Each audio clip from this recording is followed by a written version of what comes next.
Ako po si Miss Winnie at ito ang ating kwento. Si Teresa ay isang tahimik na dalaga mula sa mayamang pamilya. Maganda siya at may maginhawang pamumuhay. Marami ang nagsasabi na napakaswerte niya sapagkat nasa kanya na ang lahat ng inaasam ng iba. Hindi niya naranasang magtrabaho dahil bukod sa napakaswerte niya sa kanyang mga magulang, meron pa silang matagal ng kasambahay na nag-aasikaso ng lahat. Ngunit sa kabila ng lahat ng ito, may isang bagay na hindi pwedeng gawin ni Teresa. Bawal siyang mag-boyfriend hanggat hindi pa siya nakakapagtapos ng pag-aaral. Pero dahil maganda siya, marami ang umaaligid sa kanyang mga binata at isa dito ay kanyang natitipuhan. Pero lihim lang niya itong hinahangaan. Ngunit isang araw, pagpasok niya sa kanilang bahay ay bigla na lang siyang sinalubong ng kanyang papa at agad siyang sinampal sa di malamang dahilan. Diyos ko Albert, bakit mo naman sinaktan ang anak mo? Hindi ba't napag-usapan naman natin na kakausapin lang natin si Teresa? Tanungin mo naman muna siya bago mo siya saktan ng ganyan. Hindi mo pa nga alam kung totoo yung nasa litrato eh. At bakit pa ako magtatanong, Marisa? Kitang-kita na sa litratong to na nakikipaglandian niyang anak mo. Hoy, ikaw Teresa ha? Sige, ipaliwanag mo kung ano to. May boyfriend ka na? Nakikipag-boyfriend ka na maski hindi ka pa natatapos sa pag-aaral? Hindi po, wala po. Ano po ba kasing litrato yan at bakit galit na galit po kayo sa akin? O ayan, tignan mo. Sino yan? Bakit kayo magkayakap? Kita mo? Ngiting-ngiti ka pa dyan eh. At talagang sa labas pa ng eskwelahan mo to ginagawa. Swail ka! Wala po akong ginagawang ganyan. Yung litrato na yan, nagpapasalamat lang po siya sa akin kasi pinautang ko po siya ng pambayad niya sa project. Pero hindi ko po siya boyfriend. Magkaibigan lang po kami. Hindi po ako nakikipaglandian dahil alam ko naman po na bawal. Sinusunod ko po kayo, Papa. Hindi po ako suwail na anak. Lahat ng gusto niyo sinusunod ko dahil nirerespeto ko kayo. Oo, meron mga nanliligaw pero hindi ko po yun pinapansin. Grabe naman ho kayo, sasaktan nyo na lang ho ako ng basta-basta. Huwag mo kong niloloko, Teresa. Akala mo madali akong mauto sa mga palusot mo? Kahit anong sabihin mo, malinaw na malinaw sa mata ko kung ano ang nakikita ko. At tandaan mo to ha, hanggat nasa poder kita, wala kang karapatang sumuway. Kapag hindi ka sumunod, ako mismo ang magtatakwil sa'yo bilang anak ko. Mas pipiliin ko pa ngang mawalan ng anak kaysa magkaroon ng anak na swail at walang ya. Albert, tama na. Anak natin si Teresa. Huwag mong pagsalitaan ng ganyan. Papa, kahit anong sabihin niyo, wala po akong ginagawang masama. Kung gusto niyo pong kontrolin ang lahat ng kilos ko, gagawin ko. Kasi natatakot po ako sa inyo eh. Pero wag niyo naman po akong pagbintangan ng hindi ko naman ginagawa. Hindi ko po kayo nilalabanan. Sinusunod ko po ang lahat ng bilin niyo. Ang mali lang po, nagtiwala kayo kagad sa litrato kaysa sa akin na anak ninyo. At anong gusto mong gawin ko, Teresa? Paniwalaan ka maski may hawak na akong ebidensya? Hindi pwede. Basta tandaan mo, isang pagkakamali lang na mahuli pa kita. Kahit maliit, makikita mo kung hanggang saan ang kaya kong gawin. Kung ganyan po pala, Papa, kahit anong gawin ko, kahit anong linis ng intensyon ko, hindi niyo pa rin ako pakikinggan. Lagi na lang po akong mali sa paningin niyo. Pero sana dumating ang araw na makita niyo naman kung gaano ko kayo nirerespeto at gaano ko kayo sinusunod, kahit ang kapalit ay sarili kong kalayaan. Natahimik ang kanyang mga magulang matapos marinig ang mga salitang yon mula kay Teresa. Pareho silang hindi nakapagsalita. Tila ba tinamaan sa bigat ng sinabi ng kanilang anak. Ilang saglit pa, mabilis na tumakbo ang dalaga papunta sa kanyang kwarto at isinara ito. Sa loob ay hindi siya mapakali. Paulit-ulit niyang iniisip kung sino ang maaaring magpadala ng litrato sa kanyang mga magulang. Alam niyang wala siyang ginagawang mali, ngunit malinaw na may taong gusto siyang siraan. Agad na pumasok sa isip niya si Beth. Siya lang naman kasi ang nakakaalam na nanliligaw sa kanya ang lalaking kasama niya sa larawan. Ngunit agad din niyang tinaboy ang hinala na yun. Iniisip niya na hindi ito magagawa ni Beth sa kanya dahil matalik silang magkaibigan. Kaya lalo lamang siyang naguluhan. Habang nakahiga siya sa kamang umiiyak, biglang may kumatok sa pinto. Mabilis siyang bumangon at inayos ang sarili bago tinungo ang pinto upang tignan kung sino ang naroon. Pagbukas ng pinto ni Teresa, Bumungad sa kanya ang kanyang ina na si Aling Marisa. Nakita niya ang pag-aalala sa mga mata nito at kaagad siyang niyakap. Anak, patawarin mo ang papa mo ha. Nadala lang siya ng galit. Ayaw ka naman talaga niyang saktan eh. Pero alam mo na, mahigpit talaga siya pagdating sa ganyan. Hindi kaagad nakasagot si Teresa. Naramdaman niya ang init ng yakap ng kanyang ina at doon lalo siyang napaiyak. Mama, bakit po ganun si Papa? Kahit anong gawin ko, kahit gaano ko siya sinusunod, pakiramdam ko kulang pa rin. Hindi niya ako pinapakinggan. Naiintindihan kita, anak. Naniniwala ako sa'yo. Pero sana, konting tiis na lang ha. Darating ang panahon na maiintindihan ka rin ng papa mo. Hindi madali sa kanyang magtiwala, lalo na sa pagdating sa mga bagay na ayaw niyang mangyari sa'yo. Mahal ka ng papa mo, Teresa, kahit hindi niya laging naipapakita. Napahinga ng malalim si Teresa at pilit pinahid ang mga luha. Kahit masakit ang loob niya, ramdam niyang totoo ang mga sinabi ng kanyang ina. Sana nga po, Mama. Sana isang araw makita niya rin kung gaano ko siya nire-respeto. Alam naman niya yun, anak. Nabulagan lang talaga siya sa litrato na yan. Nagulat lang talaga yun dahil sa nakita niya. Pinoprotektahan ka lang niya, anak. Sana maintindihan mo yun, ha? Hindi ko naman po kayo susuwayin eh, at naiintindihan ko naman po kayo palagi. Mabuti kung ganon. O sige, magpahinga ka na. Huwag mo nang isipin ang mga sinabi ng papa mo, ha? Ako nang bahalang makipag-usap sa kanya. Tumango lamang si Teresa. Nang makalabas ang kanyang ina, agad niyang isinara ang pinto at muling humiga sa kama. Masama pa rin ang kanyang loob. Hindi na siya nakakain ng hapunan dahil sa pagod at bigat ng kanyang iniisip. Nakatulog na lang siya nang hindi man lang nalalamanan ng kanyang tiyan. Kinabukasan, maaga siyang nagising. Hindi siya mapakali kaya agad siyang bumangon at lumabas ng kwarto. Pagdating niya sa kusina, nadatnan niya ang kanilang katulong na si Manang Sean. Abalang-abala ito sa paghahanda ng almusal. Matanda na siya, puti na ang buhok at kulubot na ang balat, ngunit kapansin-pansin pa rin ang sigla at lakas sa kanyang mga kilos at galaw. Magaan itong kumilos, maingat sa pag-aayos ng mesa at maasikaso sa lahat ng kailangan ng pamilya. Bata pa lang si Teresa, si Manang Sean na ang nag-aalaga at tumutulong na magpalaki sa kanya. Mula sa pag-aalaga nung siya ay musmus pa lamang hanggang sa ngayon na siya'y dalaga na, hindi nagbabago ang pagmamalasakit at pag-aaruga ng matanda sa kanya. Kaya't sa kabila ng mga mahigpit na patakaran ng kanyang ama, naramdaman niya na may isang kakampi sa bahay nila, si Manang Sean, na laging nakahandang makinig at umalalay sa kanya. Nang makita siya ni Manang Sean, agad siyang ngumiti at bumati sa kanya. Aba, maaga ka ngayon, iha. Halika na, maupo ka na at nang makakain ka. Salamat po, Aling Sean. Sila papa po, gising na ba? Baka maya-maya ay bumaba na rin sila. Mauna ka na, maaga ang pasok mo ngayon, hindi ba? Opo. O sige, ipaghahain na kita. Salamat po ulit, Aling Sean. Habang inihahain ni Aling Sean ang pagkain, bigla siyang natigilan. Parang may naalala siyang mahalaga. Napakunot ang noo niya at saglit na tumigil sa pagkilos. Bakit po, Aling Sean? May naisip po ba kayo? Hindi ko sana sasabihin ito, iha eh. Kaso bigla akong kinabahan nung maalala ko. Ano po ba yun? Kagabi, bago ka pumasok sa kwarto mo, may nakita akong kakaiba. Hindi ko alam kung ako lang bang namalikmata, pero ang nakita ko parang wala kang ulo habang naglalakad. Nanlaki ang mata ni Teresa sa narinig. Hindi siya kaagad nakasagot at napatingin lang sa matanda habang unti-unting gumagapang ang kaba sa kanyang dibdib.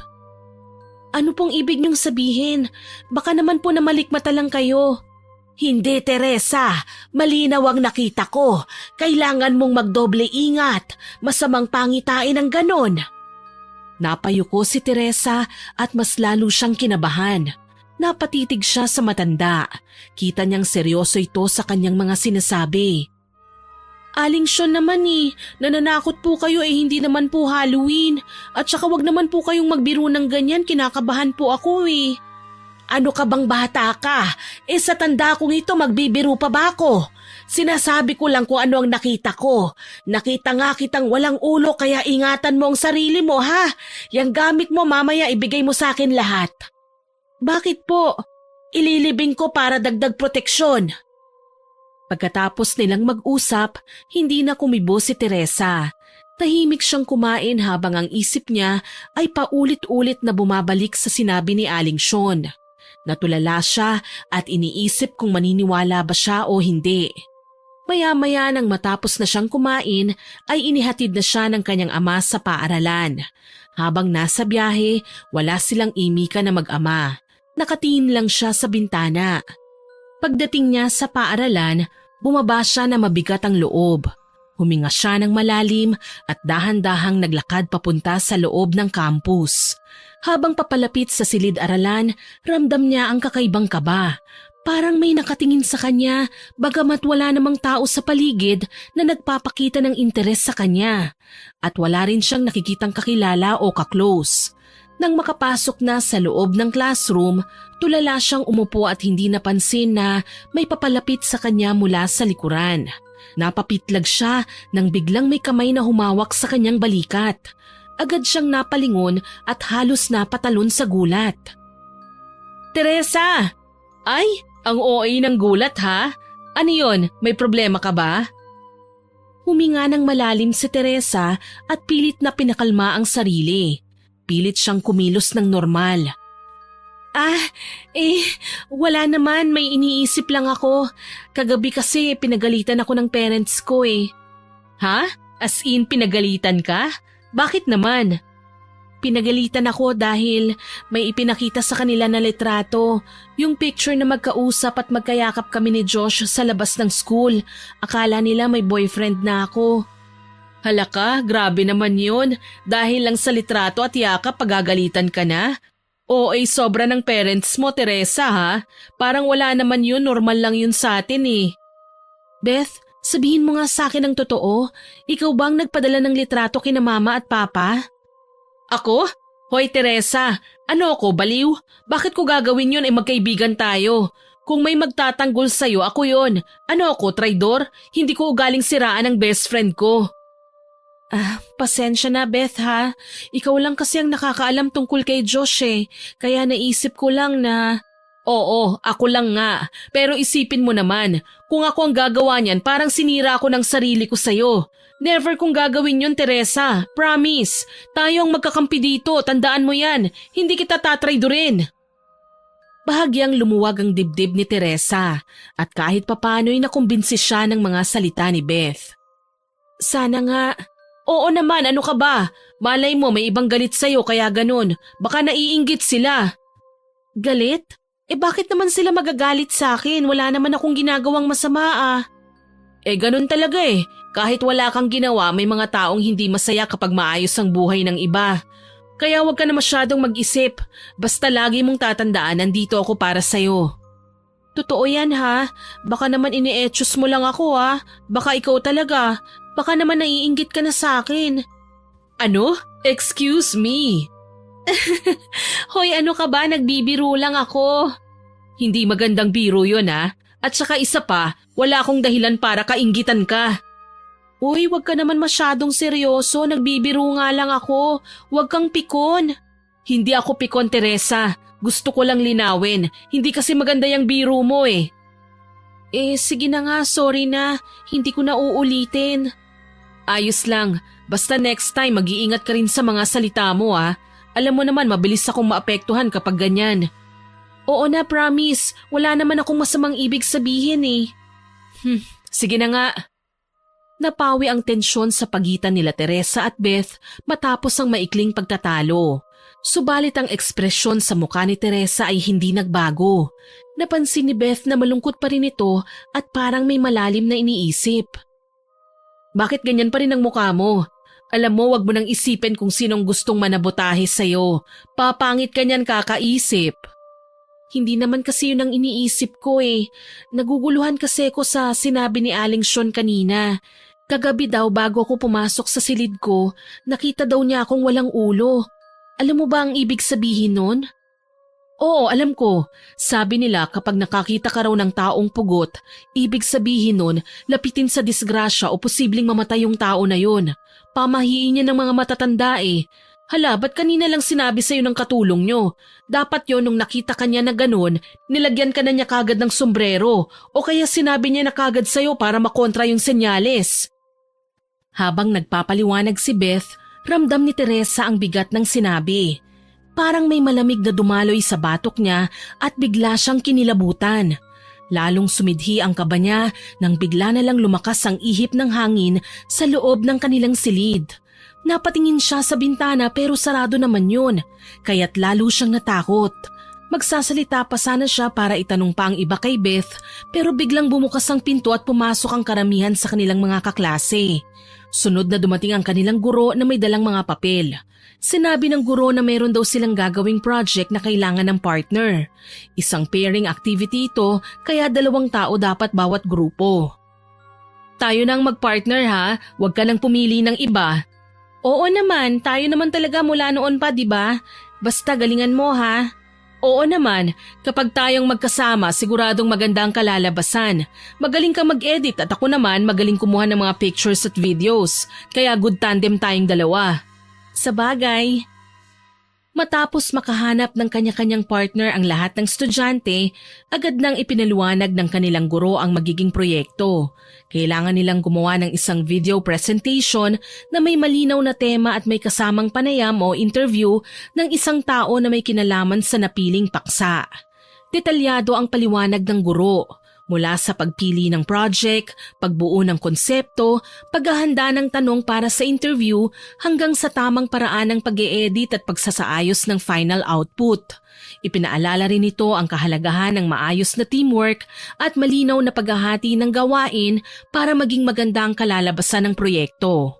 Pagkatapos ng maikling talakayan, mabilis na ipinamigay ng guro ang mga papel kung saan nakasulat ang kumpletong guidelines. Nakasalalay doon ang bawat requirement, kasama ang deadline at ang pamantayan ng grading. Tahimik na binasa ng mga estudyante ang nakalagay sa papel at kitang-kita ang iba't ibang reaksyon. May mga natuwa dahil sa interesting na gawain, ngunit meron ding nainip at nag-aalala dahil nangangailangan ito ng oras at effort. Samantala, si Teresa at Beth ay parehong nakaramdam ng excitement. Maganda ang pagkakahati ng kanilang mga talento kaya kumpiyansa silang kakayanin nila ang proyekto ng maayos. Kailangan ay mabilis nating matapos ito, Teresa. Narinig mo yung sinabi ni Sir, may plus points ang mauunang makatapos. Kayang-kaya naman natin yan eh. Kaya nga, kaso yung oras ang magiging problema natin. Pero naisip ko sa bahay na lang natin yun gawin. Doon ka na lang sa amin matulog bukas. Tutal naman weekends eh. Ano, game? Okay lang naman, kaso sina Papa at Mama baka hindi nila ako payagan eh. Alam mo naman napaka-stricto ng mga yon. Akong bahala ay pagpapaalam kita. Naku, bad timing pa naman ngayon. Baka mamaya pati ikaw pagalitan. Ay naku, wag kang mag-alala. Marunong akong makiusap. Kahit gaano pa sila ka-stricto, alam ko kung paano ko sila makukumbinsi. Basta magtiwala ka sa akin. Kumpiyansa si Beth na kaya niyang mapaamo ang mga magulang ni Teresa. Sanay na itong makipag-usap sa matatanda at palagi ring magaling mga tuwiran. Kaya habang naglalakad sila pa uwi, panay ang salita ni Beth kung ano ang idadahilan niya. Sabi pa niya, ipapakita raw niya na seryoso sila sa project. Pati na rin na mas magiging productive sila kung magkasama sila. Dagdag pa nito, kung sakaling hindi pumayag kaagad ang mga magulang ni Teresa, handa siyang maghintay at paulit-ulit na magpapaliwanag hanggang sa makuha niya ang kanilang tiwala. Habang nakikinig, napapailing si Teresa pero hindi niya mapigilang mapangiti. Kahit papaano, gumaan ang pakiramdam niya dahil ramdam niya ang kumpiyansa ng kaibigan. Ngunit sa likod ng ngiti niya, may kaba pa rin dahil hindi niya alam kung paano tatanggapin ng kanyang mga magulang ang ideyang magpapalipas siya ng gabi sa ibang bahay. Pag-uwi nila mula sa eskwela, diretso na silang pumasok sa bahay ni Teresa. Nandun ang papa niyang si Albert na nakaupo sa sala, nakasandal sa sofa habang nagbabasa ng dyaryo. Magandang hapon po, Tito. Kumusta po kayo? Ikaw pala, Beth. Ayos lang naman. Mabuti't nadalaw ka ulit dito sa bahay. Opo eh. Kasi po tito may project po kami sa school. Kailangan pong gumawa ng video presentation. Mas maganda po sana kung magkasama kami para mas mabilis naming matapos. Kung papayag po kayo, pwede po bang doon na muna si Teresa magstay sa amin? Kahit itong weekend lang po. Tahimik si Teresa, nakatayo lang sa gilid. Hinihintay niya ang reaksyon ng kanyang ama at iniisip na baka pagalitan silang dalawa. Ngunit laking gulat niya nang mabilis na tumango ang kanyang papa. Kung tungkol sa project, walang problema. Payag ako. Basta siguraduhin yung pag-aaral ang palagi niyong inuuna ha, at walang kalokohan. Ay, maraming salamat po Tito Albert. Promise po puro project lang ang aasikasuhin namin. Napabuntong hininga si Teresa. Hindi makapaniwala na ganun lang kabilis pumayag ang kanyang ama. Parang hindi siya ito. Parang nauto agad ng magaling makiusap niyang kaibigan. Pero naisip din ng dalaga na talagang malaki ang tiwala ng kanyang ama sa kaibigan niya kaya naman pumayag ito kaagad. Nagtuloy na sila sa kwarto ni Teresa at nagsimulang kumuha ng ilang damit ang dalaga. O ano, bilib ka na sa akin ano? Sabi ko naman sa'yo papayag ang papa mo eh. Oo na, bilib na ako.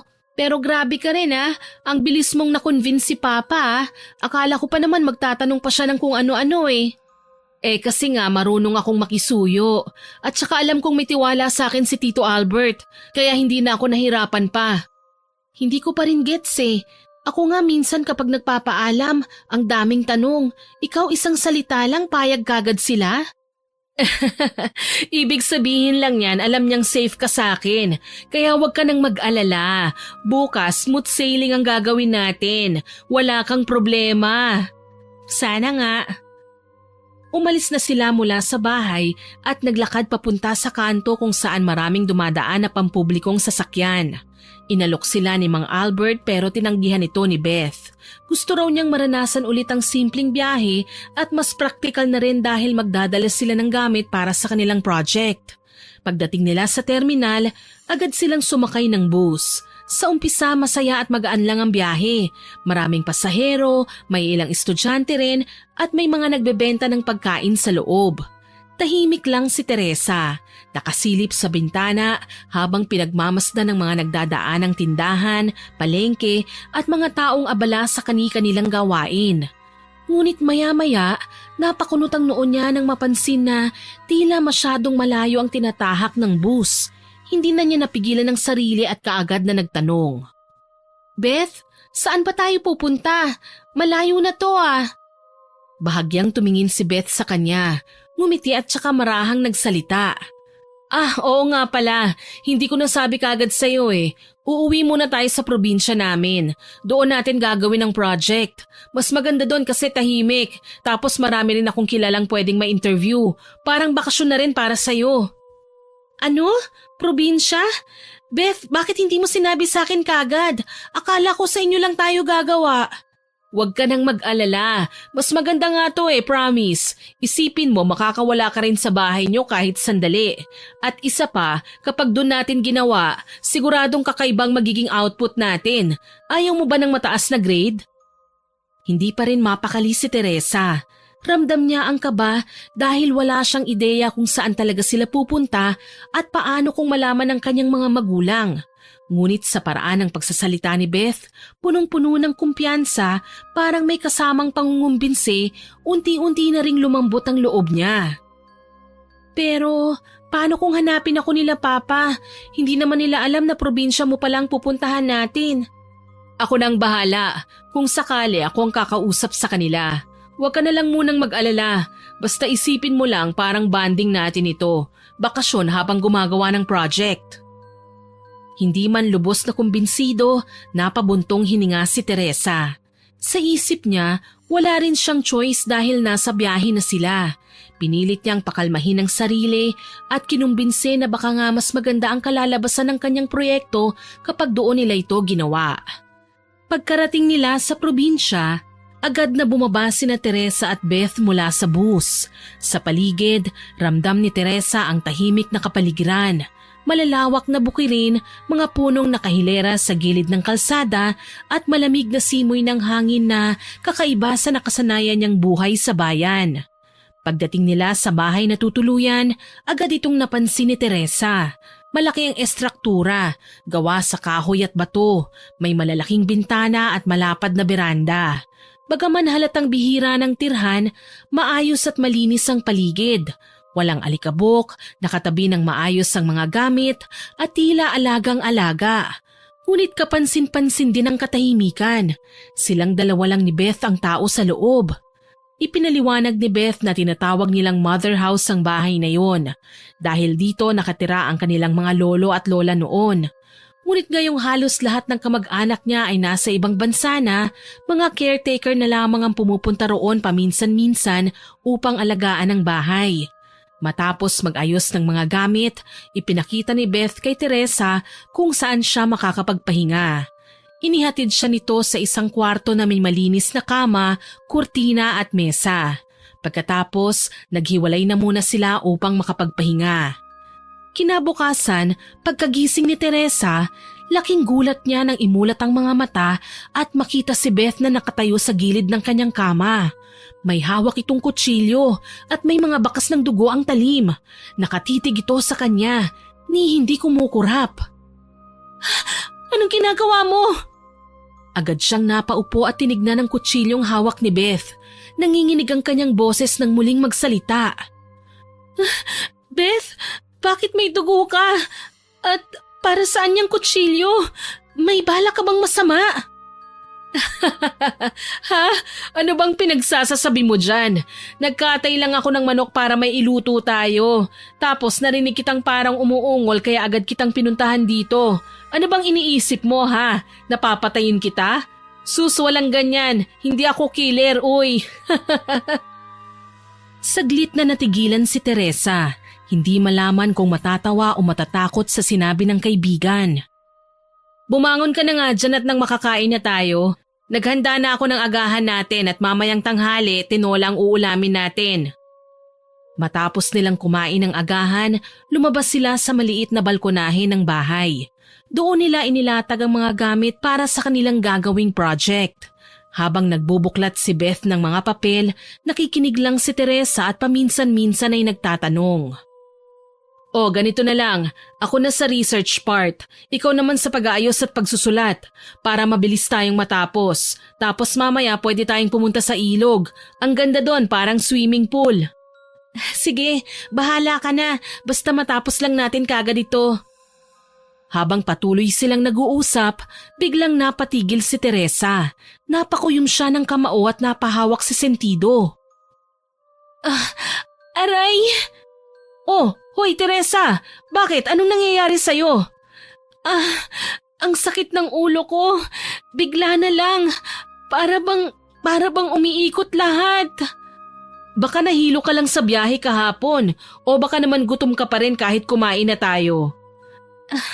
Hindi, iba ito, Beth. Ang bigat, ang sakit ng ulo ko." "Huminga ka ng malalim, dahan-dahan. Kung gusto mo ihiga muna kita sa kwarto."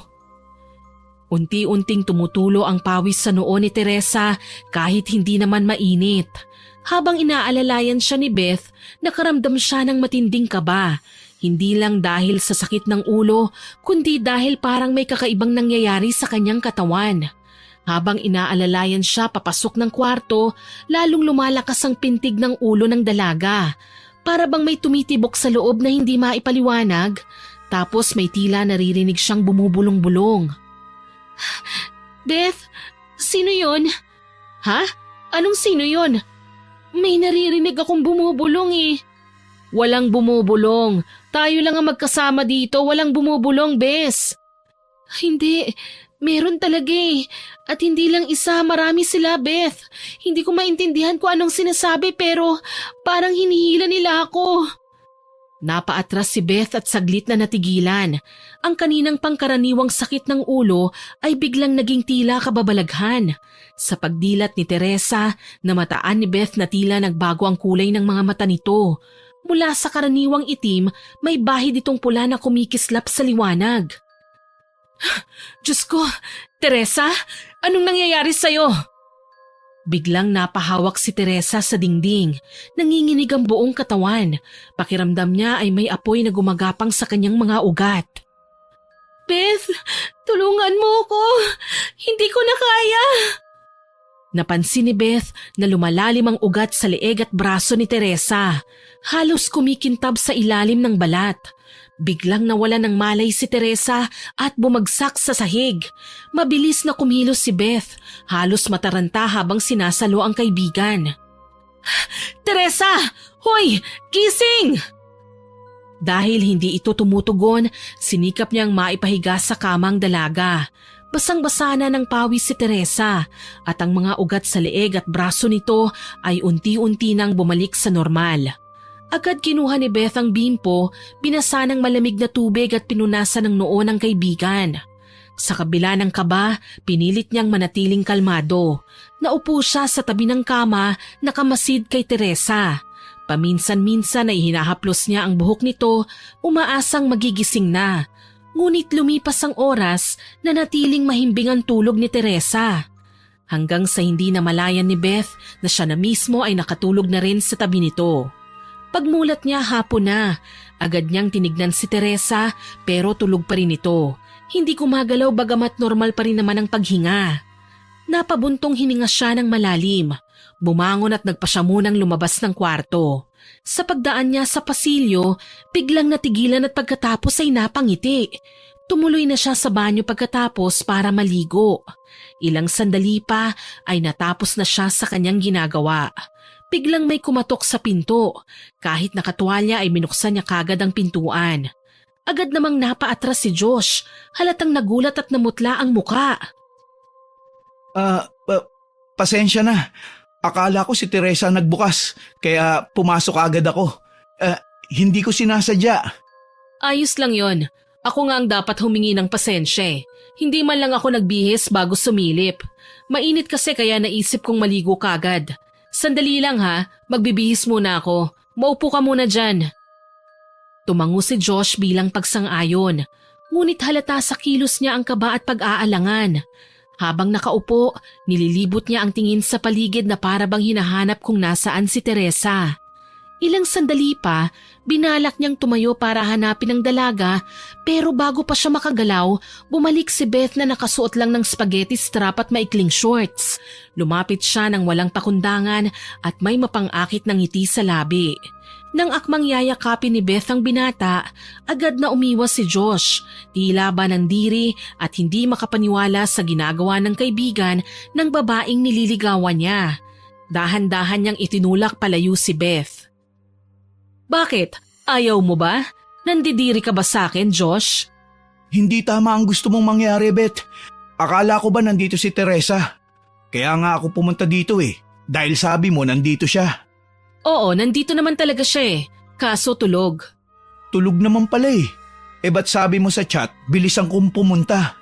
Eksakto, kaya nga pinabibilisan kitang pumunta dito para magkaroon tayo ng oras sa isa't isa Ano? Bakit? Kapag ba sinabi ko na wala dito si Teresa, pupunta ka ba? Hindi ba? O kita mo, hindi ka makasagot? Ano ba to, Beth? Gusto kita.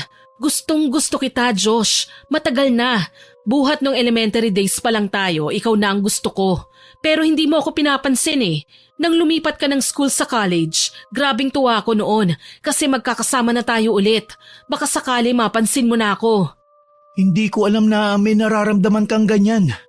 O ngayon alam mo na, anong gagawin mo? I'm sorry.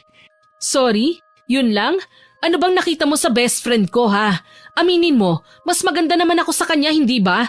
Oo, mayaman siya pero mas sexy ako at kaya kong ibigay sa'yo ang lahat, as in lahat. Beth, tama na. Bakit ka ba nagtsatsaga sa babaeng yun? Hindi siya pwede dahil istrikto ang mga magulang niya. Ako na lang, bagay naman tayo Hindi talaga pwede. Kaibigan lang mula noon hanggang ngayon ang pagtingin ko sa'yo. Hindi nalalagpas dun. Ganon? O sige, kung ayaw mo, ayos lang. Pero pwede naman maski walang label Ayos lang sa akin. Maski isikreto natin kung gugustuhin mo. Magiging maligaya ka. Bahagyang lumapit pa si Beth at dahan-dahang parang pusang umaaligid. Nakalabi siyang nakangiti at may kakaibang kumpiyansa sa kanyang galaw. Maya-maya ay bigla niyang ipinatong ang kanyang kamay sa balikat ni Josh. Dama ni Josh ang init ng katawan ni Beth habang ikinukumpas nito ang buhok niya sa balikat at paulit-ulit na dumadampi ang kamay sa braso na puno ng malisya at panunukso. Umatras ng bahagya si Josh, halatang naaalibadbaran sa ikinikilos ni Beth. Subukan mo lang, kahit isang beses lang. Ano ba? Tigilan mo na nga ako. Napasinghap si Beth sa lakas ng tinig niya. Ngunit agad din itong ngumiti na parang hindi apektado. Si Josh naman ay napabuntong hininga, pinilit pakalmahin ang sarili bago muling nagsalita. Alam mo ba kung bakit gusto ko si Teresa? Kasi siya yung pangarap ko. Kasi may respeto siya sa sarili niya. Alam niya ang halaga niya. At hindi niya kailanman bababuyin ang sarili niya para lang sa pansamantalang kasiyahan. Natigilan si Beth, bahagyang napatitig sa kanya. Ngunit sa halip na makaramdam ng hiya, lalo lang tumalim ang kanyang mga mata. So, ako bastos? Dahil ba sa naging totoo ko sa nararamdaman ko? Mali ba talaga yon? Mali yun, lalo na kung may masasaktan. At lalo na kung may masisira. Ayokong masaktan ng babaeng mahal ko.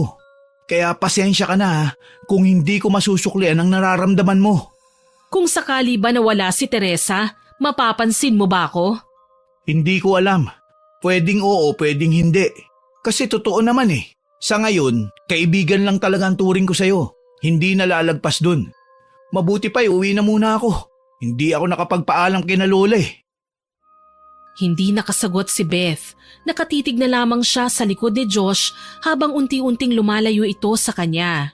Napakuyom ang kanyang mga kamao at pagkatapos noon ay patabog na isinara niya ang pintuan at galit na pumasok sa kwarto.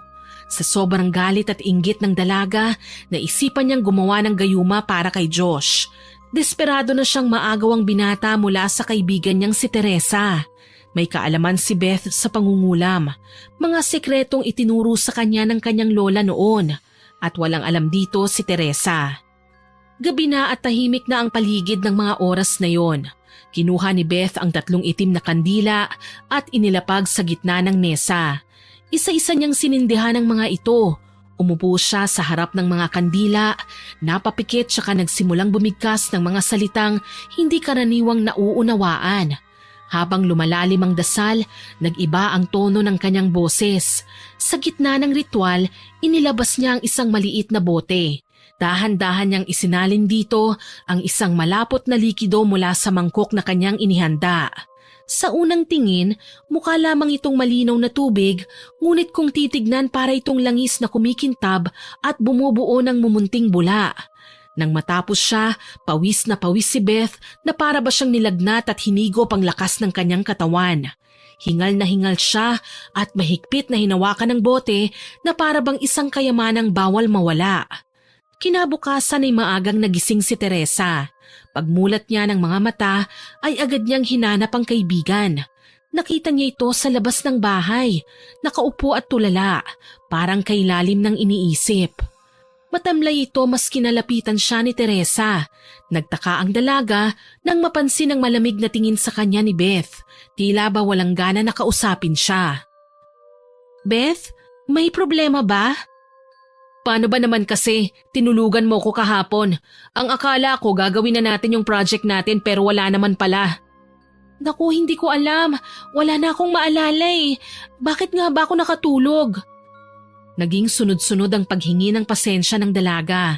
Hindi niya talaga sinasadya at hindi niya akalaing nakatulog siya ng ganoon katagal. Oo na, okay na. Wala na yun. Nakakahiya. Mabutit hindi ka nag-alala o nagpanik. Alam mo ngayon lang nangyari to. Ewan ko kung anong problema sa katawan ko. Nag-alala rin naman ako eh. Pero nang makita ko na maayos naman ang paghinga mo, hinayaan na lang kita. Pinilit ni Beth na ngumiti at ipakita na okay na siya. Ngunit sa loob-loob niya ay nagngangalit ang kanyang damdamin. Panayang mura sa kanyang isipan, galit na galit siya kay Teresa. Lalo siyang nainis sa sarili dahil kailangan pa niyang tiisin ang pagpapanggap na kaibigan siya nito. Alam ni Beth na wala siyang magagawa kundi manatiling malapit kay Teresa. Sa ganoong paraan, hindi siya mahihiwalay kay Josh at masusubaybayan pa niya ang bawat kilos ng dalawa. Kahit hindi pa man sinasagot ni Teresa si Josh, batid niyang may damdamin din ito para sa binata. At yun ang pinakamasakit para kay Beth, ang makita na may posibilidad na maagaw sa kanyang lalaking pinapangarap niya. Anong gagawin na pala natin ngayon? Ano pa, edi magsisimula na tayo ng maaga. Puntahan na natin yung tao na i-interviewin natin. Tara na kina Josh. Sino? Si Josh Bacamo? Nandito si Josh? Oo, lola niya yung i-interviewin natin. Tsaka nalaman ko na naroon si Josh. Ay, kinikilig na yan. Ano? Hindi Tumahimik ka nga dyan, baka mamaya may makarinig nakakahiya. Sus, kunwari ka pa. Halika na, baka sakaling maabutan natin ang apple of the eye mo. Sandali lang, hindi pa ako nakapagbihis o nakapaghilamos man lang Nakakahiya naman. Ayos na yan, hindi naman sila maarte dito sa probinsya. Halika na. Wala nang nagawa si Teresa kundi ang sumunod.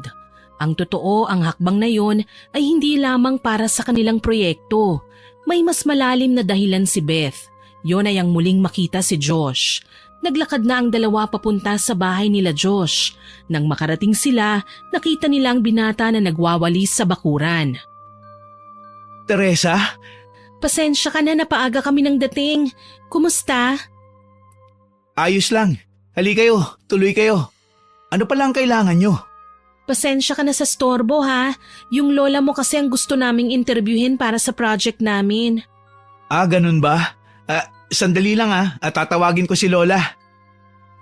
Pinatuloy sila ni Josh sa loob ng bahay. Habang nakaupo sa sala, lihim na inilabas ni Beth ang maliit na bote na naglalaman ng likidong inihanda niya kagabi. Nakatingin siya kay Josh na abala sa pagtawag kay Lola sa kusina. Maya-maya ay bumalik siya sa dalawa. Hindi naman makatingin sa kanya si Beth. Panay lang ang nakaw nito ng tingin sa binata. Ganon din naman si Josh sa kanya. Pero pinilit lang ng binata na maging normal lalo pa at nasa harapan nila si Teresa. Sandali. Nag-agahan na ba kayo? Hindi pa. Ito kasing si Beth Agad akong hinila dito. Naku, wag kang maniwala dyan. Siya kaya ang nagyaya sa akin dito. Sabi niya gusto ka raw niyang makita. Miss na miss ka na raw niya. Hoy Beth, ano yun? Hindi naman ganun ang sinabi ko Walang nangyaring ganun. Kayo talaga. Pero sige, maghahanda ako ng miski kape, okay lang ba? Naku, wag na, nakakahiya. Ayos lang, ano ka ba? Sige dyan na muna kayo. Maghahanda lang ako ng konti. Tumayo si Josh at nagtungo sa kusina. Si Teresa ay sumandal muna sa sofa. Si Beth naman ay lihim na sinilip ang maliit na bote ng gayuma sa loob ng kanyang bag. Kailangan ko ng paraan para mainom niya ito. Hindi ako pwedeng mabigo. May sinasabi ka ba? Parang bumubulong ka, Beth Hindi baka guni-guni mo lang yon. Heto, nagtimpla ako ng kape at ilang pirasong biskwit. Pagdamutan niya na muna yan habang hinihintay si Lola. Nagluluto pa kasi. Salamat Ikaw ba nagtimpla nito? Masarap Anong masarap? Matabang nga Sinungaling ka, Bes Hindi ako nagsisinungaling Totoo naman ang sinasabi ko Masarap naman talaga yung kape. Ay teka, saan ba ang banyo nyo? Pwede bang makigamit? Oo naman. Nasa kusina lang. Gusto mo samahan kita? Naku, wag na. Itatanong ko na lang kay Lola kung hindi ko makita. Pagtayo ni Teresa ay sinundan siya kagad ng tingin ni Josh. Tuwang-tuwa siyang pinagmamasdan ng dalaga. Samantala, wala naman silang kaalam-alam na ginagamit na ang pagkakataong yun ni Beth. Agad niyang binuksan ang bote ng gayuma at ipinatak sa tasa ng kape ni Josh. Akin ka na ngayon. Pagkaupo muli ni Teresa ay agad ding bumalik si Josh. Wala silang kaalam-alam sa kakaibang ginagawa ni Beth. Tahimik lamang itong nakangiti. Kunwari abala rin sa pagkain ng pandesal. Heto Teresa, kumain ka pa. Baka mamaya magutom ka. Oo nga, salamat Josh. Ikaw kumain ka na rin. Oo nga naman, yung kape mo lumalamig na inumin mo na. Kinuha naman ni Josh ang kanyang tasa ng kape at dahan-dahang humigop. Sa gilid ng kanyang mata, pinagmamasdan siya ni Beth, halatang sabik sa resulta ng kanyang ginawa. Samantala si Josh naman ay napansin na tila may kakaiba sa lasa ng kanyang kape. Masyadong mapait na may bahid na kakaibang init. Bakit parang ibang lasa ng kape ko? Baka naman nasobrahan mo lang ng lagay ng kape. Ganun naman talaga, hindi ba, kapag sobra-sobra nagiging mapait? Tumango si Josh pero hindi mawala ang pagtataka sa mukha niya. Isang lagok pa ang ginawa niya bago niya inilapag ang tasa. Tapos ay tumayo siya, dala ang kape papunta sa kusina. Ramdam niya ang kakaibang tibok ng kanyang dibdib, mas mabilis kesa normal. Samantala, lihim namang napangisi si Beth habang pinagmamasdan ng papalayong si Josh. Pagkatapos ng mahabang interview ay nagpasalamat ang dalawa at kaagad ding nagpaalam. Salamat Josh ha, malaking tulong itong na-record natin. Sana mapasa kagad namin para matapos na kagad ang stress. Walang anuman. Ingat kayo sa pag-uwi ah. Ikaw, hindi ka pa ba uuwi? Mamaya pa siguro. May aayusin pa ako rito eh. Bukas na lang ulit. Kita tayo. Ganun ba? Sige, mauna na kami ni Beth ha. Kita na lang tayo sa school. Bye! Ngumiti si Teresa at agad na tumayo. Kasunod niya si Beth na halatang tila ayaw pang umalis, subalit wala na siyang magagawa. Habang naglalakad ang dalawa papalayo, panayang pasimpleng lingon ni Beth pabalik kay Josh. Nasa isip niya na magsisimula na ang lahat ng kanyang plano. Makalipas ang ilang oras, nakarating na sa kanilang bahay si Teresa. Halatang pagod siya pero mas nangingibabaw ang kanyang kasabikan na matapos na ang kanilang proyekto. Pagkabukas ng bag, inilabas niya kagad ang mga papel at ang kanyang laptop. Pinakinggan niya ang mga naitalang interview at maingat niyang inayos ang pagkakasunod-sunod ng videos. Halos hindi siya tumigil para lang makumpleto ito bago maghating gabi. Ayos, may papasa ko na rin ito bukas. Hindi na ako mahihirapan. Buti na lang at doon ako dinala ni Beth. Bukod sa nakapagbakasyon na, sulit naman yung taong kinapanayam namin. Kinabukasan, maaga pa lang ay nagising na si Teresa.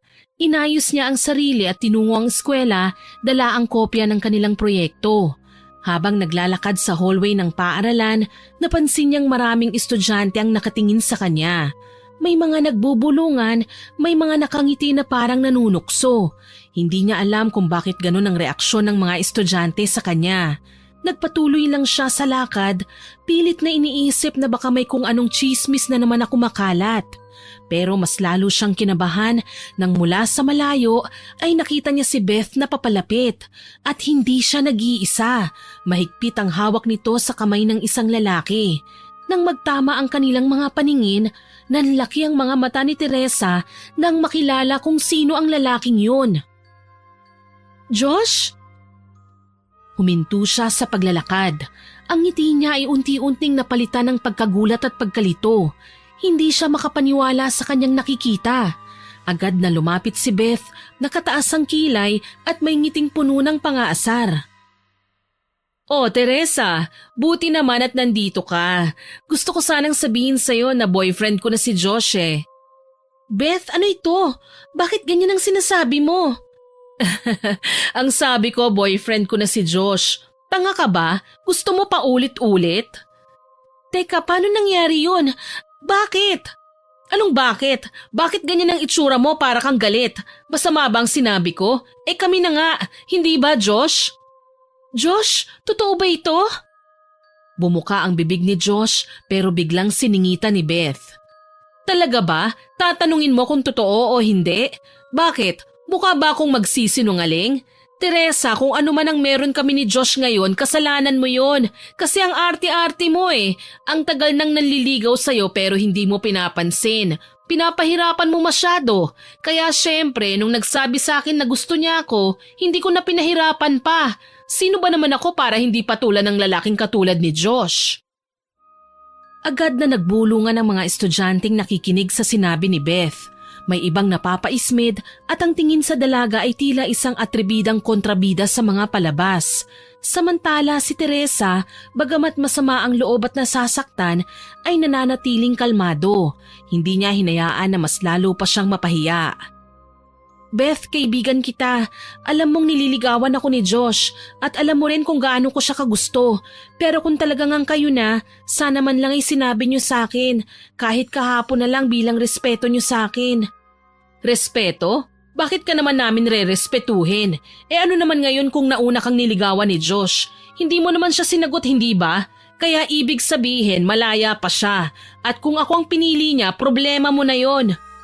Bakit ka ba nagagalit? Hindi naman kita inagawan na. Boyfriend mo? Di sa'yo na. Ikaw Josh, okay ka na? Masaya ka na? Magsalita ka. Nagtagpo ang mga mata nila. Sa loob-loob ni Josh, ramdam niyang mali ang lahat ng mga nangyayari. Ngunit may pumipigil sa kanya. Isang damdaming hindi niya kontrolado. Tama na yan, Teresa. Wala ka nang magagawa. Ako na ang kasama ni Josh ngayon, hindi ikaw. Kaya kung ako sa'yo, tanggapin mo na lang. Hindi na kumibo si Teresa. Tumalikod na lamang siya at marahang naglakad palayo habang pinagmamasdan ng ibang estudyante. Sa likod niya, narinig pa niya ang mahinang tawa ni Beth. Samantalang si Josh ay nanatiling tahimik, tila ba may mabigat na dahilan sa kanyang dibdib. Habang papalayo, mahigpit ang hawak ni Teresa sa kanyang bag. Ramdam niya ang matinding sakit at pagkadismaya. Ngunit alam niyang hindi siya dapat sumabay sa laro ng kaibigan na ngayon ay naging kalaban na niya. Sa isip niya, malinaw na ngayon. Kailangan niyang malaman ang totoo. Kailangan lumaban siya nang hindi nagiging marumi ang kanyang paraan. Sa loob ng silid-aralan, tahimik na umupo si Teresa sa kanyang upuan. Maya-maya ay bigla siyang napahawak sa kanyang ulo. Pakiramdam niya ay mabigat ito at may kung anong pumipisil mula sa loob. Aray! Ang sakit! Nagsimulang mamutla ang kanyang muka.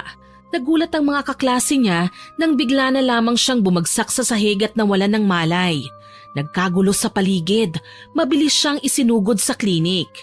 Ilang minuto ang lumipas na natili siyang walang malay kaya ipinasya ng mga guro at nurse na dalhin na siya sa ospital. Sa ospital, kaagad siyang inasikaso ng mga doktor at nurse. Sinuri ang kanyang blood pressure, heart rate at oxygen saturation. Makalipas ang ilang sandali ay dumating na si Aling Sean at ang amo niyang si Marisa. Parehong halatang kabado at hindi mapakali. Agad na hiningi ang pahintulot ni Marisa kung pwedeng isailalim ito sa isang test upang masuri ang pwedeng maging dahilan kung bakit bigla itong nawalan ng malay. Pumayag naman siya. Naghintay silang dalawa sa tabi ng kama ni Teresa. Habang naghihintay ay hindi mawala ang tingin ni Aling Sean sa kanyang alaga. Napansin niyang tila may kakaibang kulay ang balat ng dalaga. May bahagyang pangingitim sa paligid ng kanyang mga daliri. Kinuha niya ang kamay ni Teresa at pinagpantay ang dalawang hinliliit nito. Nanlaki ang kanyang mga mata, sabay takip ng kanyang bibig. Diyos ko, ba't ganito? Parang kinukulam ang alaga ko. Ano po? Anong sinabi niyo, Manang? Nakikita ko, Marisa, hindi ito ordinaryong pagkahimatay lang. Sigurado ako na kinulam siya. Hindi na nakasagot kagad si Marisa. Ang totoo, kinilabutan siya sa narinig. Ngunit pilit niyang tinataboy sa isip ang posibilidad na totoo ang sinasabi ni Aling Sean. Wag naman sana, Manang. Baka naman pagod lang siya. O baka may iniinda sa katawan na hindi pa natin nakikita. Mas mabuti ng doktor ang paniwalaan natin kaysa sa mga haka-haka. Tahimik silang pareho habang hinihintay ang resulta. Pagbalik ng doktor, maingat nitong ipinaliwanag na lahat ng test ay normal. Malinis ang dugo, maayos ang utak at walang abnormalidad sa puso at baga. Sabi ko naman sa'yo, Marisa, hindi ito basta sakit. Maniwala ka, nakulam si Teresa. Napalunok si Marisa. Hawak-hawak ang kamay ng anak na tulog pa rin. Pinilit niyang wag lumuha, pero nanginginig ang kanyang mga daliri. Kung totoo man yan, sino naman ang gagawa nito sa anak ko? Wala naman siyang inaagrabyado. Mabait si Teresa. Hindi naman kailangang may kasalanan ng isang tao para kulamin. Madalas yung mababait pa ang nagiging biktima dahil lang may naiinggit o may ayaw sa kanila. Sa narinig ay lalong bumigat ang dibdib ni Marisa. Lumingon siya sa kanyang anak at hinawakan ang buhok nito sa noo. Nagdasal na sana'y magising na ito kaagad. Pagkaraan ng ilang oras, halos sabay silang napalingon nang biglang gumalaw si Teresa. Dahan-dahan niyang iminulat ang kanyang mga mata. Nagulat siya nang makita ang paligid. Mama, nasa ospital po ba ako? Oo anak, nawalan ka ng malay sa klase. Dinala ka nila dito. Ano bang nangyari sa'yo? Akala ko kung napano ka na. Salamat at nagising ka na. Ganun po ba ang nangyari? Wala po kasi akong maalala eh. Siya nga pala mama, may napanaginipan po akong masama. Parang totoong-totoo lahat eh. May mga kamay na parang pilit akong hinihila. Ang dami nilang nakapaligid sa akin. Puro itim ang kanilang mga muka. Tapos may babaeng tumatawa ng malakas. Ang lamig-lamig ng katawan ko, mama. Parang nilulunod ako. Anak, huminahon ka. Panaginip lang yun. Hindi yun totoo. Hindi yun basta panaginip lang. Senyales yan. Kapag ganyan ang nakikita ng isang tao habang nawalan siya ng malay o kaya naman tulog, may gumagawa talaga ng masama sa kanya. Huwag naman sana. Pero anak, may napansin ka bang kakaiba bago ka himatayin? May masakit ba? May nakausap ka bang iba? Wala po. Pero bigla na lang pong sumakit ang ulo ko bago ko himatayin. Una ko po itong naranasan nang pumunta kami sa probinsya nila Beth. Mama, natatakot po ako. Huwag kang matakot anak. Nandito kami ni Aling Sean. Aalamin namin ang totoo. Oo, Teresa. Hindi ka namin pababayaan ng mama mo. Pero kailangan ha, maging matapang ka. Kung kinukulam ka nga dapat nating malaman kung sino ang may gawa nito. Nanatili pa rin si Teresa sa ospital ng gabing yon. Sabi ng doktor, maayos naman ang lagay niya at nakarecover na sa pagkakahimatay. Pero kailangan pa ring obserbahan dahil hindi pa malinaw ang dahilan ng biglaang pananakit ng ulo niya. Ramdam ni Marisa ang pag-aalala, kaya halos hindi siya mapakali sa pagbabantay sa anak. Si Aling Sean naman ay tahimik na nakamasid. Sinusubukang hanapin sa sarili kung paano makakatulong sa sitwasyon. Pagsapit ng ikalawang araw, hindi na lamang simpleng sakit ng ulo ang nararamdaman ni Teresa. Kumirot na rin ang buo niyang katawan at hindi pa nagtatapos doon. Napansin ni Aling Sean na nagsisimula ng lumabas ang maliliit na butlig sa balat ng dalaga. Makati yun at halos hindi mapigilan ni Teresa ang pagkakamot. Sa sobrang kati, nagkanda sugat-sugat na siya at halos maiyak sa sobrang sakit at inis. Niresetahan siya ng doktor ng mga gamot para mabawasan ang pangangati. Pero hindi pa rin naawat ang sintomas. Lalong nag-alala si Marisa at Aling Sean at hindi na malaman kung ano ang gagawin. Baka po kailangan na talaga nating dalhin sa albularyo ang bata. Gusto ko Aling Sean, pero si Albert hindi siya maniniwala. Hindi makapagdesisyon ng mag-isa si Marisa.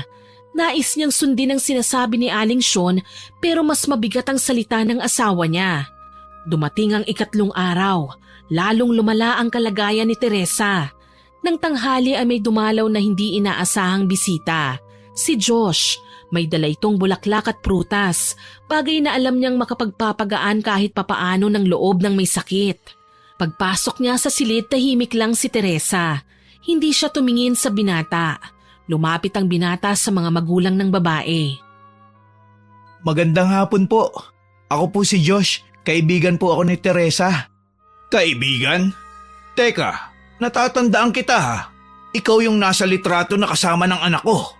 Anong pakay mo? Bakit nandito ka? Boyfriend ka ba niya? Hindi po niya ako boyfriend. Pero aaminin ko po na nililigawan ko po siya.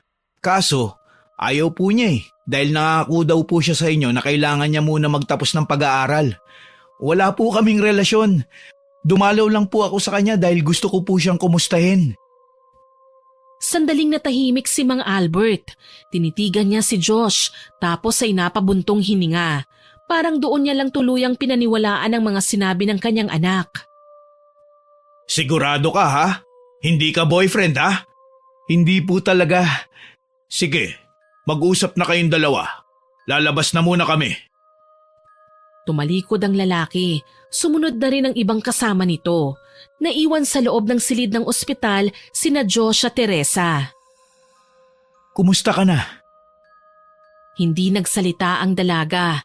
Nakatingin lamang ito sa kisame at minsan ay sa bintana. Sinasadya nitong hindi pansinin ng binata. Teresa, patawarin mo ko. Bakit ka humihingi ng tawad? Dahil alam kong nasaktan kita. Nasaktan? Hindi ah. Ayos lang naman sa akin kung talaga kayong nagmamahalan eh. Wala naman akong karapatan na magselos o magalit kung kayo na. Hindi ko siya mahal. Ano? Teresa, makinig ka sa akin. Ginawa ko yon dahil meron akong dalawang dahilan. Una, ikaw. At ang pangalawa… Sandali lang. Naguguluhan ako sa mga sinasabi mo eh. Hindi mo siya mahal? Eh bakit mo siya ginawang girlfriend? Dahil alam kong gagawin niya to. Gagawin niya ulit. Si Beth, hindi siya isang pangkaraniwang babae lang. Alam mo bang kilala siya sa baryo o sa probinsya namin na isang malupit na mangkukulam? Ano? Maniwala ka sa akin. Totoo ang sinasabi ko. Itong nangyayari sa'yo, malakas ang kutob kong siya ang may kagagawan nito. At paano ka nakasisiguro? Dahil ginawa niya na to noon. Kinulam niya at pinatay ang unang babaeng minahal ko, si Estela. Noong una, hindi ko matanggap na siya ang may kagagawan. Pero kalaunan, nahuli ko siyang gumagawa ng ritual ng pangkukulam. Doon ko napatunayang totoo ang lahat. Teresa, mangkukulam si Beth. Ang ibig mong sabihin, ako naman ang kinulam niya? Oo, Teresa. At alam kong hindi siya titigil hanggat hindi niya nakukuha ang gusto niya. Alam mo bang sa sobrang desperada niya, tinangkapan niya akong gayumahin. Ano? Ginayuma ka niya? Oo, nung nandun kayo sa amin. Yung kakaibang lasa ng kape, kaya ganun yun kasi meron siyang hinalo habang wala tayo. Sigurado ka ba dyan sa sinasabi mo? Oo, dahil nakita ko at nalasahan ko. Hindi niya alam na matapos kong maituro sa iyo yung banyo, bumalik ako kagad. Pero nung makita ko may nilalagay siya ron, hindi na muna ako tumuloy. Teresa, lahat ng mga nakikita mo ngayon ay puro pagpapanggap dahil gusto kitang iligtas at si Lola. Si Lola? Bakit nadamay dito ang lola mo? Hindi ko pwedeng ipagsapalaran ng kaligtasan ng lola ko. Malupit na mangkukulam si Beth at kapag hindi ko siya pinagbigyan, tsak na pati lola ko posible niyang saktan. Hindi lang dahil sa project kaya kanya dinala ron. Ginawa ka lang niyang kasangkapan para makalapit siya sa akin at sa lola ko. Alam kong sasaktan niya si lola kapag hindi niya naisakatuparan ang gusto niya. Pero bakit ganun? Nakuha na niya ang gusto niya, hindi ba? Nakuha ka na niya. Pero bakit ganun? Heto, tignan mo ang balat ko. Tignan mo ang itsura ko, Josh. Bakit naman kinukulam niya pa rin ako? Hindi ko alam. Siguro dahil sa selos, sa inggit, at ayaw kanyang tigilan, Teresa. Teresa, magpatingin ka na sa albularyo. Hindi ka gagaling dito sa ospital, maniwala ka sa akin. Please, makinig ka.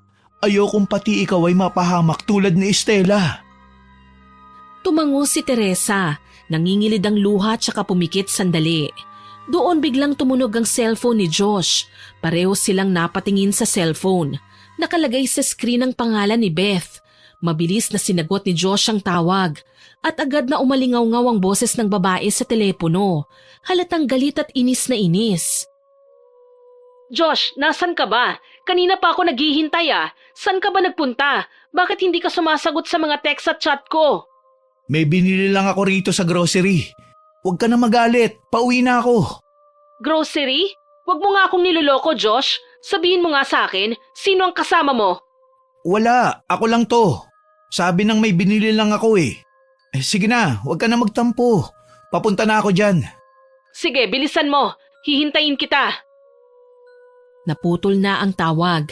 Inilagay ni Josh ang cellphone sa kanyang bulsa. Josh, talaga bang kailangan mong magpanggap sa kanya? Dahil kailangan kong bantayan ang bawat galaw niya. Kapag iniwan ko siya, baka bigla na lang mas matindi pa ang gawin niya. Ayokong ikaw o si Lola ang mapagbalingan niya. Siya nga pala, yung sinabi ko sa'yo magpatingin ka sa albularyo. At yung kulam, yung ginamit niya sa'yo, hahanapin ko yung para maputol na ang sumpa. Gagawin ko ang lahat para mailigtas ka. Salamat, Josh. Salamat. Sa unang pagkakataon, matapos ang ilang araw na sakit at takot, nakaramdam ng konting ginhawa si Teresa.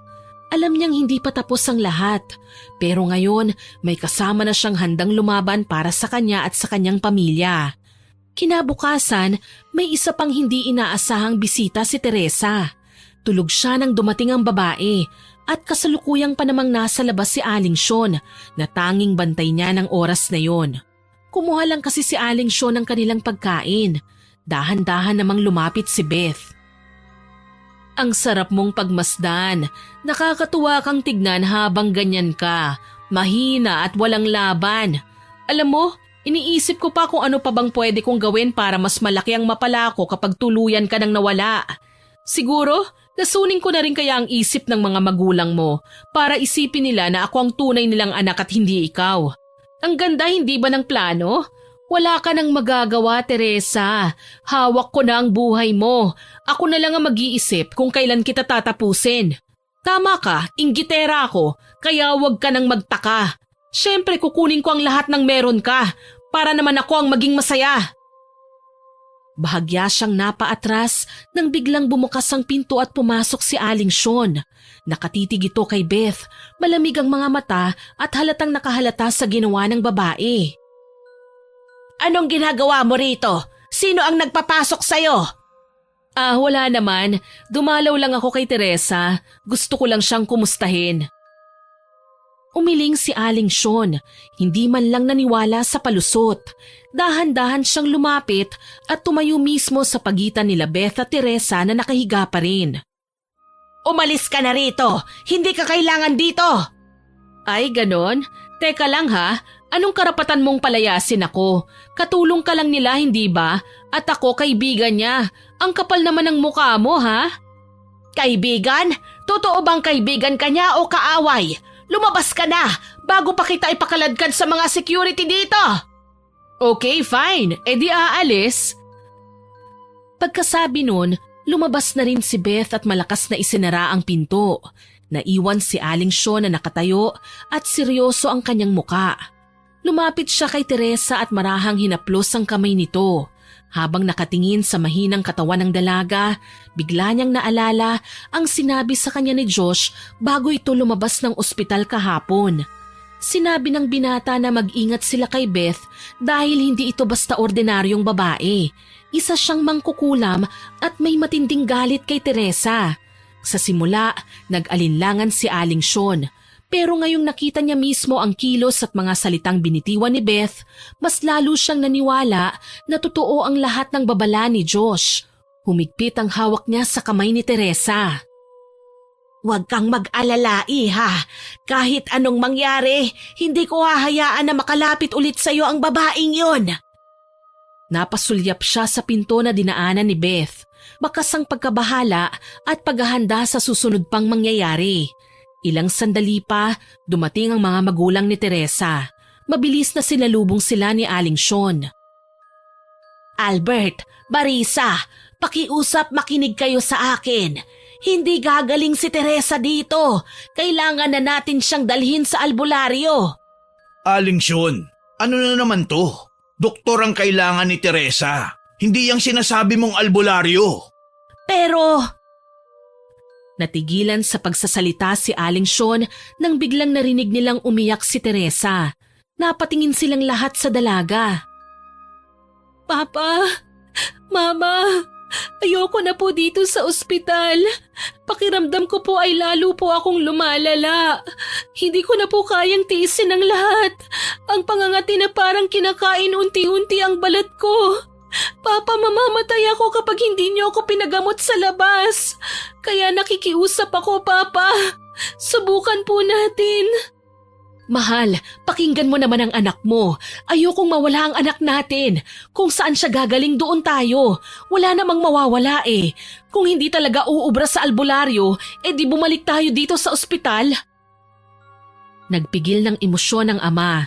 Ngunit nang makita niyang nangihina na si Teresa at halos mawalan na ng malay ang may sakit, napabuntong hininga siya. O sige, kung yan ang makabubuti, gawin natin. Pagkasabi noon ay agad na inayos na nila ang mga papeles sa ospital. Sa pagmamadali, halos mabangga pa nila ang nurse sa pasilyo. Ang tanging nasa isip nila ay mailabas si Teresa bago pa mahuli ang lahat. Habang abala sila sa pag-aayos ay dumating naman si Josh. Halatang nagmamadali at pawis na pawis ito. Dala ang isang bag na mahigpit na hawak. Pagpasok pa lang niya ay nilapitan na kagad siya ni Aling Sean na siyang nagbabantay. Huwag na kayong mag-aksaya ng oras. Kailangan na talaga natin madala si Teresa sa albularyo. Hindi na magtatagal. Baka malaman pa ni Beth na wala na rito ang mga gamit niya. Anong ibig mong sabihin, iho? Binuksan ni Josh ang dala niyang bag. Mula rito, inilabas niya ang isang manika na gawa sa tela. Ang manikang yun ay punong-puno ng karayom at nakadikit dito ang isang maliit na piraso ng buhok ni Teresa. Sa paligid ng tela, may mga bakas pa ng dugo at itinapal na mga kakaibang dahon. Ito ang ginagamit niya, Aling Sean, para saktan si Teresa. Kanina ko lang natagpuan sa isang lumang kahon sa likod ng bahay nila. Kung hindi natin agad magagawa ng paraan, baka patayin niya si Teresa. Maraming salamat, iho. Malaking tulong ito. Matapos mailabas sa ospital ang dalaga, agad silang nagtungo sa sasakyan. Tahimik ang lahat habang nasa biyahe. Samantala si Josh, labis-labis ang kaba niya dahil alam niyang hindi susuko si Beth. At kapag nalaman nitong nawawala ang mga gamit niya, tiyak na mas matindi pa ang gagawin nito. Samantala, maagang nakauwi na ng bahay nila si Beth. Pakanta-kanta pa ito at diretsyong nagtungo sa likod bahay. Ngunit laking gulat niya nang hindi niya makita ang gamit niya sa pangkukulam kay Teresa. Josh, anong ginawa mong leche ka? Traidor! Si Josh kaagad ang pumasok sa isip ni Beth na posibleng kumuha ng kanyang mga gamit. Lalong nagngit-ngit ang kanyang damdamin. Ramdam niya ang matinding galit na parang kumukulo sa kanyang dibdib. Mabilis siyang nagtungo sa kanyang kwarto at marahas na isinara ang pinto. Isa-isang inilabas ni Beth ang mga gamit niya sa baul, mga itim na kandila, bungo ng tao at iba pa. Kinuha rin niya ang litrato ng kanyang kaibigan. Maingat pero puno ng galit, isiniksik niya sa bunganga ng bungo ang larawan ng dalaga. Ipinwesto niya ito sa gitna ng mga nakasinding kandila. Tsaka siya lumuhod at nagsimulang umusal ng orasyon. Biglang lumakas ang hangin sa loob ng kanyang silid. Ang mga kandila ay nagliyab ng mas mataas at ang anino sa dingding ay kumikilos na para bang may sariling buhay. Sa mismong bungo, unti-unting lumabas ang maitim na usok na dahan-dahang gumapang paakyat sa kisame. Nakaramdam si Beth ng kakaibang enerhiya na dumadaloy sa kanyang mga kamay. Para siyang nahihilo, ngunit lalo siyang nasisiyahan. Akin ka, Teresa. Wala kang takas ngayon. Kahit anong gawin ni Josh, hindi ka niya maililigtas. Mas malakas ako ngayon. Mas makapangyarihan. Ngunit sa gitna ng kanyang ritual, biglang kusang namatay ang mga kandila. Samantala sa kabilang banda, nakarating na sa kanilang destinasyon ang pamilya ni Teresa. Kasalukuyang nagsisimula na ng ritual ang albularyo para sa dalaga. Amoy na amoy ang usok ng insenso. Nakahiga si Teresa sa banig, habang si Aling Sean naman ay inilapag ang manikang puno ng karayom sa harapan ni Tandang Goryo, ang kanyang kaibigang albularyo. Napailing ang matandang lalaki. Sinabi nitong matindi ang mangkukulam. Agad na inilabas ng matanda ang ilang gamit, mga halamang gamot at langis. Nagsindi siya ng maraming kandila at hinulog ang ilang dahon sa mangkok ng tubig. Kumuha din siya ng itim na bato at inilagay ito sa dibdib ni Teresa. Sinimulan niyang basahin ang orasyon. Habang tumatagal, nagsimulang manginig ang katawan ni Teresa. Namimilipit siya sa sakit at tila hinahabol na ang hininga. Aray ko!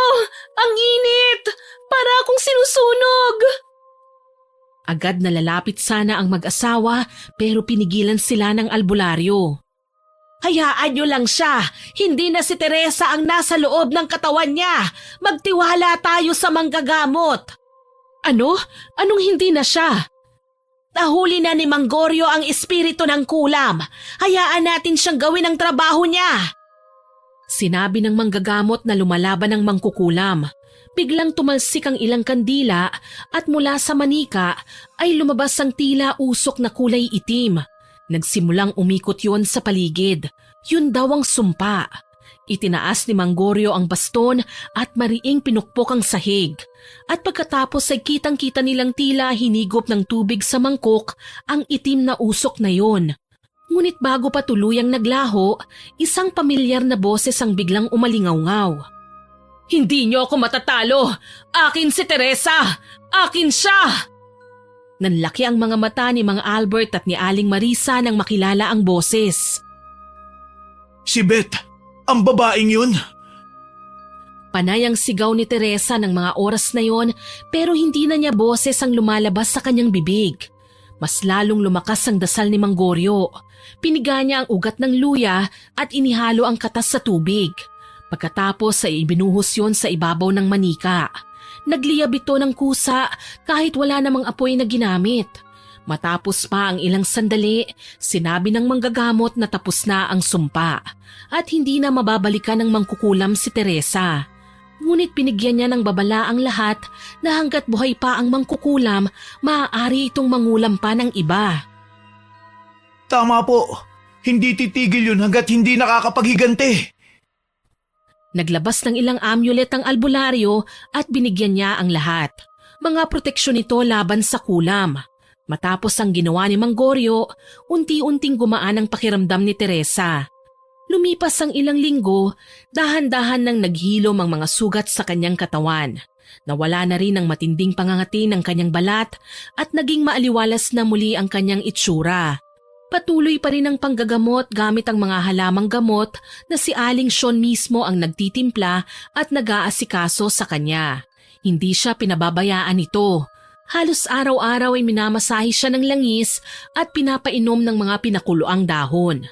Isang hapon, habang nagpapahinga si Teresa sa balkonahe, dumating si Josh. May dala itong konting prutas at nakangiti habang lumapit. Kumusta ka na? Mukhang okay ka na. Oo, Josh. Konting-konti na lang magaling na ako. Salamat sa iyo ha. Salamat talaga. Wala yun. Ginawa ko lang naman ang alam kong tama eh. Siya nga pala, kumusta ang lola mo? Nag-aalala ako baka siya naman ang pagbalingan ni Beth ng galit. Ayos lang si Lola. Wala naman nangyari sa kanyang masama. Naku, salamat naman. Si Beth, nakita mo ba siya ulit? Ano na bang nangyari sa kanya? Hindi ko alam pero wala na siya sa tinutuluyan niya. Wala nang tao doon nung napadaan ako para silipin siya. Umalis kaya siya? Siguro, kasi sabi ng mga kapitbahay niya bigla lang raw nawala Hindi nila alam kung saan nagpunta o kung may ibang nangyari. Iniwan na lang daw basta yung bahay na inuupahan niya. Hindi agad nakapagsalita si Teresa. Napabuntong hininga na lang siya at napatingin sa malayo. Sana tigilan niya na ako. Ayoko na ng gulo.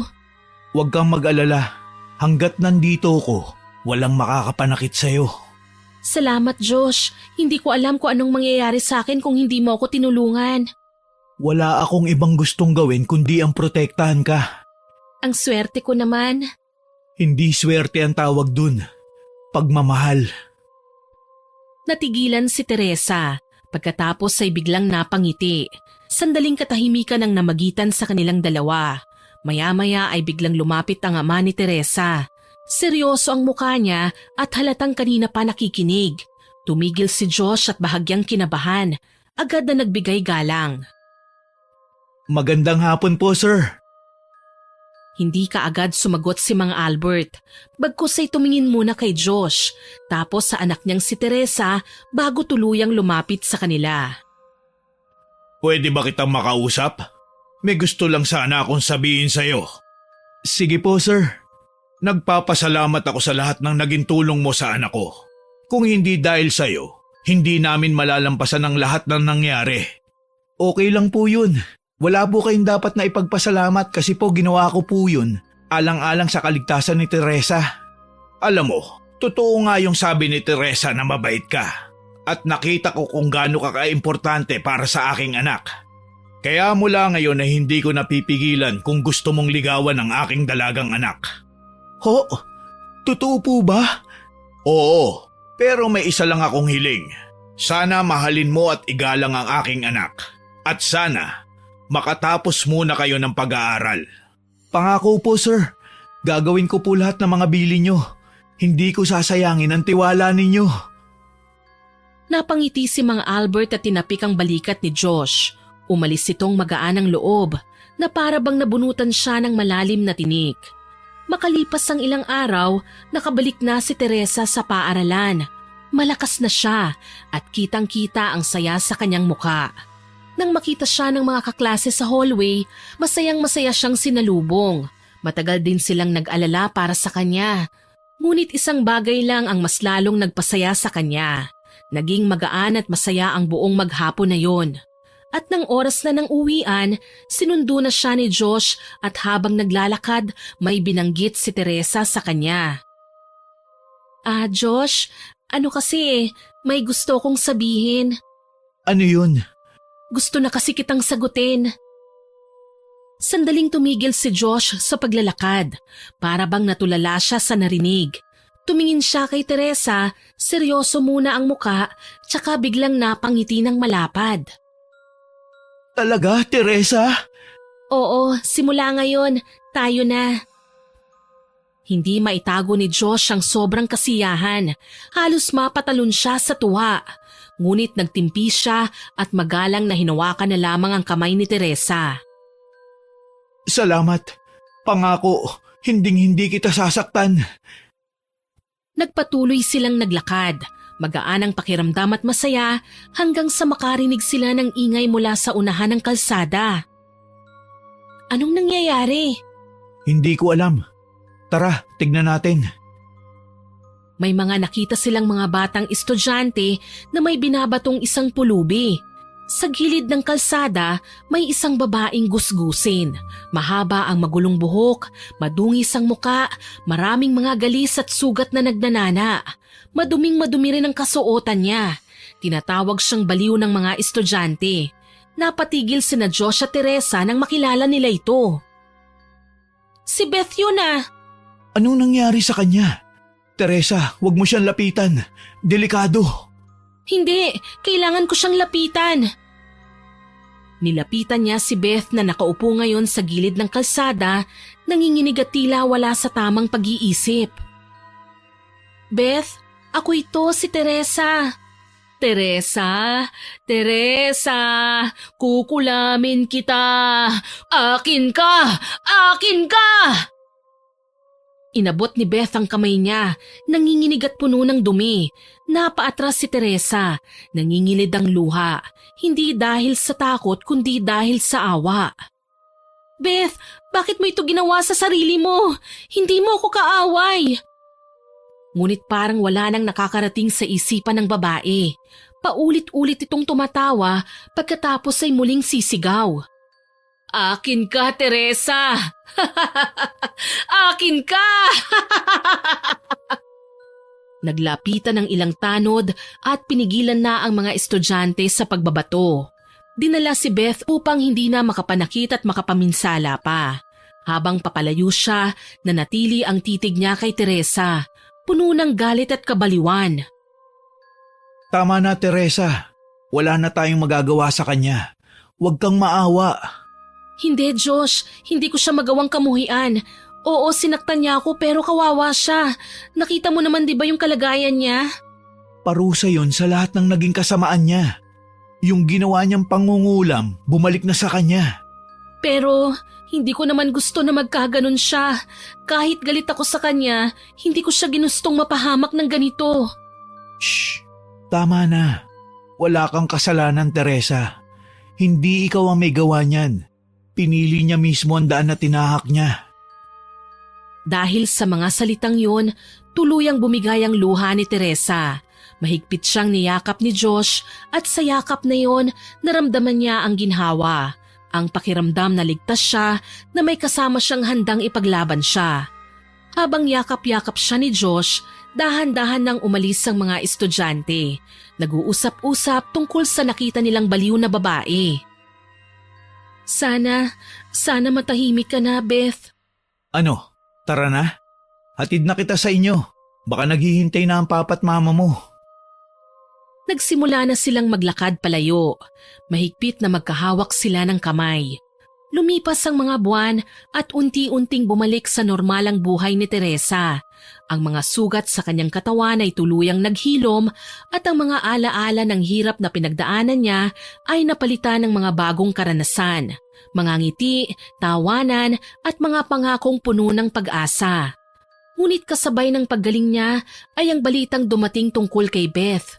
Nakita raw itong palaboy-laboy, gusgusin, nagsasalita mag-isa at nagbabanta ng wala sa sarili. Doon na pagtanto ni Teresa na minsan ang pinakamalupit na kaparusahan ay hindi galing sa iba, kundi galing sa sarili. Si Beth na dating naghahari-harian sa kadiliman, ngayoy larawan ng sariling pagkawasak. Samantala, siya na dumaan sa sumpa at sakit ay nakahanap ng bagong simula. Nasa tabi niya ang kanyang pamilya, si Aling Sean na hindi bumibitaw at higit sa lahat si Josh na tapat na nananatili sa piling niya. Sa kabila ng lahat, natutunan ni Teresa na kahit gaano kadilim ang pinagdaanan, may liwanag pa ring handang gumabay basta't marunong kang lumaban at maniwala. Sana po ay nagustuhan niyo ang ibinahagi kong kwento. Pero bago ko po tapusin ito, gusto ko munang mag-shoutout. Shoutout po kina Arlenda Abejo, kay Sofia Colin from Malabon, kay Lisa Kilong-Kilong, kay Julina Sumayang, Dayan Aberca, Jessie Ortiz at Lea Sumayang, kay Vanessa Ann Madrid. Shoutout din po sa Rupisan family, Capeñanes family, sa Abbas family at kay Sir Abdul Rahman Abbas na malapit na pong mag-birthday. Advance happy birthday po, sir! Hello din po kay Ma'am Fatima Abbas at kay Chick Rupisan na OFW sa Kuwait. Hello din po kay Adrian Villanueva at kay Chris Lawrence Villanueva na magbe-birthday po ngayong September 22. Shoutout din po kay Jennifer Camacho, kay RV Chong from Bataan, kay Angel Ann Agramon.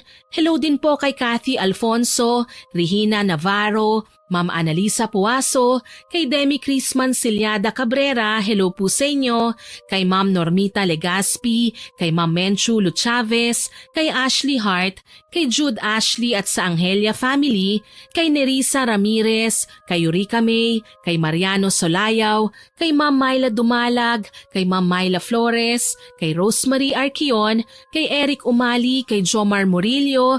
Shoutout din po kay Arlene Castro Ramos, kay Bel Hipolito, kay Beauty and the Best at sa mga iba pa pong nakapansin na may mga nagsusulputang channel na may mga videos po natin.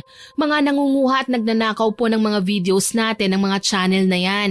Isa lang po ang channel ni Miss Winnie at ito po yon. Kaya salamat po sa mga nagsasabi sa comment section ng mga channel na yan na mga nagnanakaw ng videos natin. Tulungan niyo po sana ako na mai-report yan.